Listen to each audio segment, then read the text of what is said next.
Bismillahirrahmanirrahim.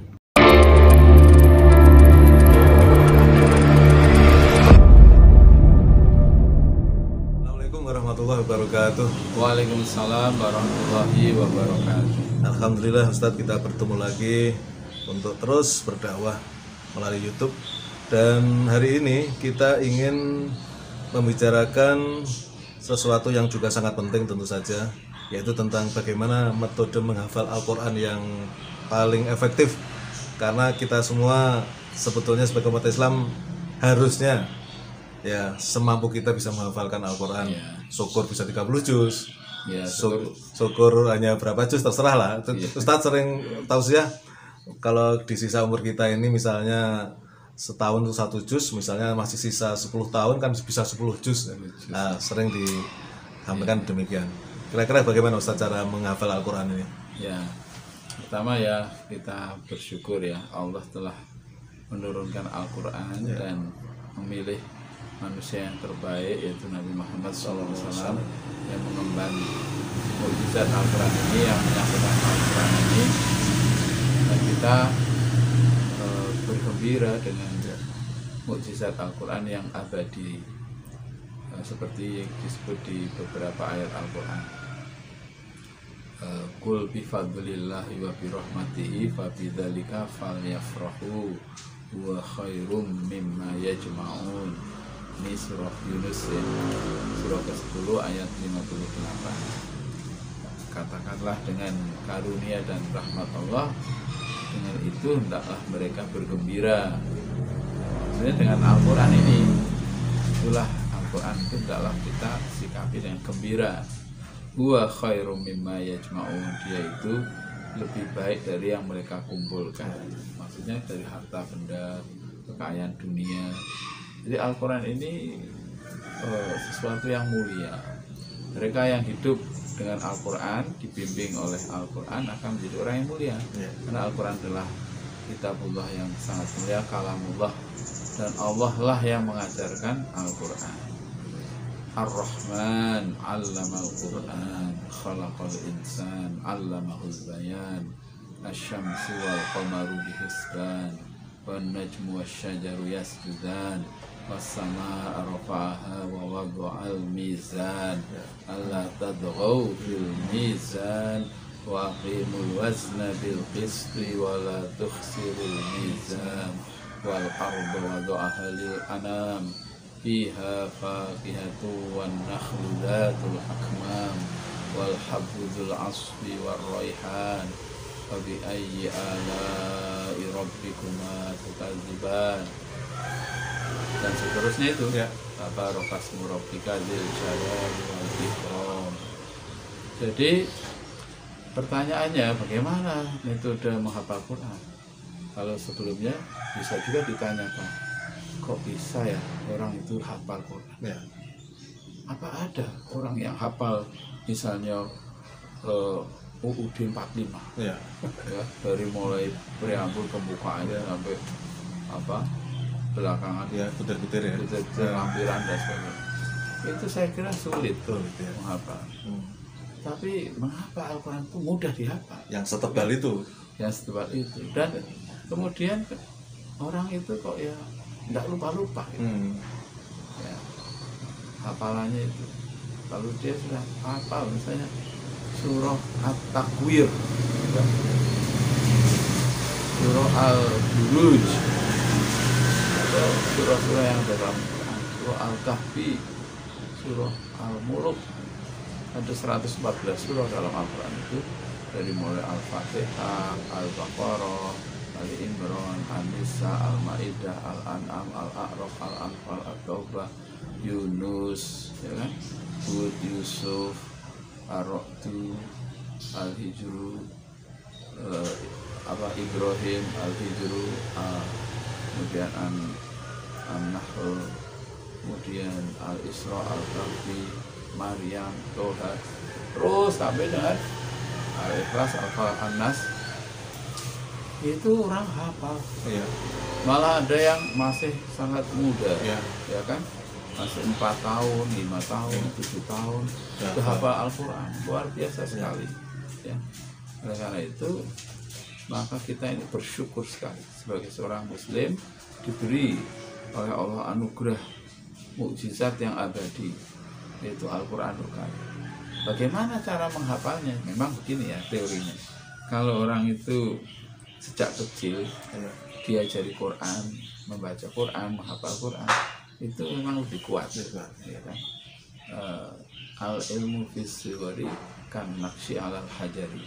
Itu ilmu di waktu kecil atau at-ta'allumu fis-sighari, belajar di waktu kecil seperti mengukir di atas batu. Belajar di waktu dewasa seperti mengukir di atas air. Sehingga banyak orang yang sudah tua malas menghafal. Karena apa? Karena dia khawatir nanti seperti mengukir di atas air. Mudah lupa. Tapi sebenarnya tidak. Sebenarnya tidak selamanya begitu. Sebenarnya yang membedakan itu adalah kesungguhan. Jadi orang menghafal Quran itu kalau dia mengulang-ulang terus, apalagi dia sebagai mu'alim atau mudaris ya, sebagai guru Al-Quran yang berulang-ulang dia membaca itu, pasti dia akan hafal dengan sendirinya. Idza sama'un syaqqat wa adinat li rabbiha wa huqqat wa idzal ardu muddat wa alqat ma fiha wa takhallat wa adinat li rabbiha wa huqqat. Surah Al-Insyiqaq, ya kan? Was-samaa'i dzatil buruj wal yaumil maw'ud wa syahidin wa mashhud qutila ashabul ukhdud an-nari dzatil waqud idhum 'alaiha qu'ud wa hum 'ala ma yaf'aluna bil mu'minina syuhud. Jadi kalau kita itu sering mengulang-ulang, ya insya Allah akan hafal. Tapi kalau hanya sekali, 2 kali membaca terus tinggalkan, tidak diulang-ulang, ya saya kira agak sulit ya. Dan surah Al-Mulk itu ya harus diulang-ulang. Saya juga menghafal, tapi mulainya begini, mulainya kepingin hafal, kepingin menghafal. Tentu ini bagi orang yang sudah bisa membaca, ya kan. Kalau belum bisa membaca ya dia mendengarkan dan dia menirukan gitu. Tapi mulainya memang dari keinginan yang kuat. Lalu kemudian keinginan ini dibuktikan atau diwujudkan dalam bentuk namanya istiqomah, terus menerus. Dan pada saatnya kalau sudah hafal itu dia bersyukur sekali. Ya, misalnya begini Pak Gus, ya ada seorang ulama ya, orang alim ya. Dan beliau mengatakan saya ini orang alim. Dan orang alim itu harus menunjukkan diri bahwa dirinya alim, gitu kan? Sama dengan orang itu lihat tulisan misalnya praktek dokter, kan itu menunjukkan dia praktek dokter. Tapi sayangnya kan orang alim di bidang agama tidak ada yang masih pelang. ahli hukum waris Islam, menerima konsultasi warisan, sehingga orang itu jadi wah mantap ini gitu. Nah kata orang alim itu ya mungkin bagus ya tahu lah orang itu bahwa apa tadi orang yang hafal Quran ya, itu memang mulainya ya dari dia kepingin bisa hafal Quran, lalu dia mengulang-ulang dan mengajarkan sehingga akhirnya dia menjadi orang yang hafid Quran. Dan hafid Quran ini memuliakan ya, tentu dengan niat ikhlas, ya tadi niatnya bukan untuk kejuaraan, untuk menjadi juara MTQ lalu dapat hadiah dan fasilitas, atau nanti jadi imam masjid di mana lalu dapat gaji sekian. Nah itu tidak boleh gitu, tidak boleh begitu. Tapi kalau kemudian dia sudah hafal lalu diminta menjadi ustadz, menjadi imam di masjid yang besar lalu diberi fasilitas, ya itu nggak apa-apa, rezekinya ya itu ya sudah semestinya. Tapi tidak dimulai dari pribadi orang itu yang ingin mendapatkan itu semua. Jadi dia harus ikhlas, tulus menghafal Quran. Nikmatnya menghafal Quran bagi para pensiunan. Seperti saya ini kan sudah pensiun ibaratnya ya. Pensiun dalam arti kedinasan, birokrasi, tapi kan hidup itu nggak ada pensiunnya. Makanya kesempatan untuk menghafal Quran. Apa bisa menghafal Quran dimulai dari umur 60 tahun? Bisa, ya kan? Kalau tidak bisa seluruhnya ya paling tidak 1-2 juz lah. Ya. Saya tuh kadang ya heran ya, tapi ya saya maklum. Banyak para imam di masjid-masjid di kampung-kampung yang bacaannya itu aja. Sama tuh di kampung saya. Nah itu loh. Padahal Al-Quran ini 114 surah. Ya. Ya tentu tidak surah panjang-panjang ya, seperti Al-Baqarah, Ali Imran, tapi ya paling tidak adalah ayat-ayat di surah Al-Baqarah dibaca atau di Ali Imran. Ya. Zuyyina linnasi hubbus syahawati minan nisa'i wal banin wal qanatiril muqantarati minaz zahabi wal fiddah من الذهب والفضة والخيل المسومة من الأنعام والحرث ذلك متاع الحياة الدنيا والله عنده حسن المآب. Enak tak bagus dibaca dengan tahlil, lalu diartikan zuyina linnasi, dihiasi atas manusia hubbu syahwat, menyukai sesuatu yang menarik hatinya, minan nisa berupa lawan jenisnya, bisa perempuan, bisa laki-laki, minan nisa wal bani dan anak-anak, wal qanatir ilmu kontoroh dan harta yang banyak, ya kan? Manusia itu senang dengan harta yang banyak, minaz zahabi wal fiddah berupa emas dan perak, wal khailil musamamah dan kuda pilihan, mungkin kendaraan, khailil musamamah wal an'am dan hewan-hewan ternak, wal haras, ladang, sawah, ya kan? Dzalika mataul hayatid dunya, itulah kesenangan dunia. Tapi kalau dibanding dengan akhirat yang tidak ada apa-apanya. Wallahu indahu husnul ma'ab. Dan di sisi Allah ada tempat kembali yang lebih baik, yaitu meskipun tadi nggak dapat yang tadi itu dunia tadi dia tak dapat, tapi dia orang bertakwa. Maka ayat 15 surah Al-Imran itu lilladzina taqaw inda rabbihim jannatun tajri min tahtihal anhar khalidina fiha wa azwajum mutahharatun wa ridwanum minallah wallahu basirun bil ibad. Gitu ya. Baik Ustaz, yang untuk yang terakhir, fenomena yang terbaru belum lama ini cukup viral ketika anak-anak sekolah berbasis Islam lah, entah SMP atau apa waktu itu ya, kan kemudian dalam rangka vaksinasi ini dibawa ke suatu tempat untuk vaksinasi massal kan. Ternyata panitia setempat itu di tempat vaksinasi itu nyetel musik kencang, dan musiknya musik yang buat anak-anak pelajar Islam itu ya nggak cocok lah, musik bar atau apa. Mereka langsung menutupin semua. Nah kemudian diviralkan para pendengki Islam itu, wah desa segala macam, mosok gitu aja. Padahal kemudian ada yang meluruskan bahwa suara-suara seperti itu bisa menghilangkan hafalan, karena mereka termasuk santri-santri penghafal Al-Quran. Betul. Itu yang satu. Kemudian yang kedua, Ustadz Abdul Somad pernah cerita itu. Jadi temannya itu hafal Al-Quran tapi masih muda, pulang naik pesawat, di pesawat lihat pramugari saksi gitu kan. Sempat sahabatnya keluar, itu sebagian hafalannya juga hilang. Iya. Nah, fenomena seperti Betul, ini barangkali bagus. bisa dijelaskan, Pak. Ya, saya juga punya teman-teman yang bercerita Ya. kalau dulu dia di pondok tuh hafal Quran, Ya. bahkan bukan hanya itu, hafal kitab-kitab bahasa Arab, nahwu sorof ya, jurumiyah, imriti dan Ya. sebagainya.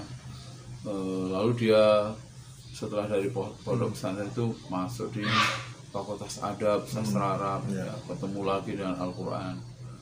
Tapi setelah kemudian dia lulus, lalu bekerja, lalu dia tidak lagi bersinggungan dengan Al-Quran, tidak lagi belajar bahasa Arab. Maka kemudian apalanya itu hilang. Hilang ya. Iya. Dia cerita sama saya, dulu Pak Ustaz saya itu hafal kitab ini, kitab ini. Saya hafal loh, Al-Quran saya hafal tuh. Tapi seiring berjalan waktu saya sudah lama tak berinteraksi dengan Al-Quran, sudah lingkungannya sudah berbeda, pekerjaannya sudah tidak lagi seperti dahulu belajar, sekarang bekerja mencari nafkah, berjualan, tapi saya tidak menjaga. Nah, jadi ini orang tidak bermaksiat saja kalau nggak menjaga Ya. bisa hilang, hilang bisa hilang, gitu. Apalagi kalau bermaksiat. Ya. Ini ada ungkapan dari Imam Syafi'i ya. Dia mengadu pada gurunya. Ya. Syakautu ila Waqi su'ahifli, aku mengadu kepada guruku Waqi kesulitan dalam menghafal. Kemudian fa'arsyadani ila tarkil ma'asi. Lalu Waqi membimbingku, menunjukiku untuk meninggalkan kemaksiatan. Wa akhbaroni bi anal ilma nurun, dan memberitahuku bahwa ilmu itu cahaya. Wa nurullah la yuhdalil aswi, dan cahaya Allah atau ilmu Allah ini tidak diberikan orang yang bermaksiat. Jadi ketika orang bermaksiat kan lupa Emangnya. hafalannya. Betul. Ya, Al-Fatihah aja bisa lupa. Bisa lupa, betul. Kalau dia udah bermaksiat, berzina, saya kira Allah akan menghilangkan hafalan-hafalannya itu dalam hatinya ketika orang itu meninggalkan Quran, meninggalkan agama Islam, meninggalkan Allah. Makanya nggak mudah itu menjadi orang yang soleh dan terus-menerus istiqomah. Maka ya caranya ya begini inilah, dijaga terus ya. Dijaga, ketemu dengan orang-orang yang menghafal Quran, mendengarkan lantunan Al-Quran, berada di majlis-majlis tafsir Al-Quran. Pokoknya dari waktu ke waktu kita harus menjaga diri kita jangan kecebur. Apalagi menikmati namanya dunia bagus ya, seperti bukannya saya melarang ya, tapi orang itu asik dengan misalnya nonton sepak bola. Iya, itu betul ya. Apakah dia waktu nonton itu sambil wasama iwat thoriq wa ma adraka mator. Ya enggak ya, biasanya enggak begitu. Udah ngikuti gitu. Ikuti alurnya waktu itu, maksudnya genderangnya itu ya, jadi iramanya itu. Ya, apalagi ada komentatornya. Apalagi kalau mendengar musik-musik, musik-musik nyanyi-nyanyi. Meskipun asalnya ya mubah saja, tapi kan ada musik-musik yang liriknya itu mendorong orang itu jadi hidup di awang-awang, Tuhan. Apalah itu musik-musik seperti itu memang bisa membuat orang lupa terhadap Al-Quran. Dulu saya ingat ada, kalau nggak salah, Imam Abdurrahman As-Sudais, Imam Masjidil Haram itu nangis, lalu mengatakan, saya dari kecil hanya mendengar Al-Quran, menghafal Al-Quran, lalu harus seumur ini di Masjidil Haram, di Masjid Allah yang luar biasa, mendengar suara musik dari HP jamaah yang nggak dimatikan. Dia menangis, menyesal sekali, sudah menjaganya dari keluarganya, jangan sampai telinganya mendengar hal-hal yang buruk. Tiba-tiba lagi sholat ada HP bunyi. Wah, itu dia menyesal sekali. Itu Pak, padahal kan ada orang lain yang punya HP-nya, bukan dia sendiri. Sampai segitunya ya. Sampai segitunya. Maka orang-orang yang tidak mengerti ya Al-Quran, tidak pernah menikmati Al-Quran, ya mungkin akan mengatakan seperti tadi komentar komentarnya itu wah orang apa santri ini nggak ngerti perkembangan zaman, ngerti teknologi, santri kok nggak kenal musik ya, gitu. Nah ya ini memang belum kenal Quran ya begitu. Coba kalau sudah menghafal Quran itu betapa ingin sekali dia terus menjaganya. Ya saya sendiri Pak Agus, saya kan menghafal surah Ar-Rahman. Saya hafal surah Ar-Rahman. Lama saya nggak baca karena baca yang lain. Ya. Itu saya harus ulang lagi ya. Nggak mudah itu. Ya. Nah, makanya orang yang menghafal Quran dengan 30 juz itu dia setiap hari harus mengulang-ulang. Ya. Tapi memang begini, Al-Quran itu harus dipahami logika akal sehatnya, bagaimana Al-Quran itu memberi petunjuk, itu dipahami lalu diamalkan. Nah kalau dia itu mengerti bahasa Arab, belajar balaghah, belajar al-sharaf, ya kan, belajar ulumul Quran, belajar ulumul hadis, belajar tafsir dan sebagainya, maka ketika dia membaca dia kan bisa menghayati, ya kan. Misalnya baca apa? Idza syamsu kuwirat, apabila matahari digulung. Nah, surah At-Takwir. Atau baca apalah itu. Itu dia memahami. Meskipun demikian, ilmunya itu tidak boleh dia merasa bangga. Itu maksudnya dia harus terus membaca, terus mendengarkan. Dan sekarang dengan fasilitas ilmu pengetahuan teknologi seperti sekarang ini, orang itu sebenarnya bisa belajar menghafal Quran. Caranya dia tinggal diputar saja, putar, dengarkan, ulang-ulang, atau dia rekaman sendiri. Ada kurang dia buka lagi Qurannya atau dengarkan lagi rekamannya yang benar itu bacaannya. Tapi yang paling bagus memang langsung kepada guru ya. Dia mendatangi guru Quran, guru yang hafal Quran ya, yang paham Quran, lalu dia belajar dengan sungguh-sungguh. Di Jogja ini banyak ya yang pada menghafal Quran. Rumah tahfidz ini. Ya, rumah tahfidz di pondok-pondok kayak pondok Kerapian, pondok Pandanara, dan banyak sekali pondok-pondok yang mengajarkan Al-Quran. Oke, baik Ustadz. Mudah-mudahan dengan kita memahami dan bisa menghafal Al-Quran, karena Al-Quran lah yang akan menjadi penolong kita kelak di alam kubur dan di yaumil akhir. Terima kasih Ustadz. Assalamualaikum warahmatullahi wabarakatuh. Waalaikumsalam warahmatullahi wabarakatuh.